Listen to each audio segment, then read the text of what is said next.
Hürmetli kuzatuvchilar, Bog'ot Avtosoda kanalına abone olun. Aziz yurtdoshlar, bugün Xudo xolasa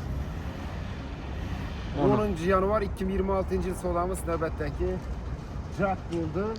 G7'de geneldi bu. Avtomobilimizni Bog'ot'a atamıza sattık. Farzandlarına padarik qilib turibdilar Xudo xolasa. 162 milyon so'm naqd pul verdik. Bog'ot tabrikimiz. Rahmat. Devletli hayırlı maşın olsun. Rahmat. Sizlerden işlerinize muhabbet olsun. Gelin baktım ya. Sen bulursun. Bunlara zorlama oturun. Güzetemiz satkan avtomobilimiz Jak buladı. G7'de variant ekan bu. Akşam geldi satıva. Yine ha savdasını kıldık. İştir 162 milyon. Hürmetli abunlaşlar, görüntüsüler. Bog'ot'a atisa berdi Xudo xolasa. Aziz yurtdoshlar, kelsangiz shunga zo'r narxlarda mashinalar ko'p.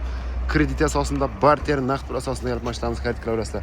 Sizlardan shunga sotiladigan mashinalar bo'lsa, bemalol kelaverasizlar, kelishsak. Naqd olamiz, bo'lmasa ko'rib turibsizlar. Chiroyli qilib savdo qilib beramiz. Savdo zo'r, kutamiz Bog'ot Avtosodadan.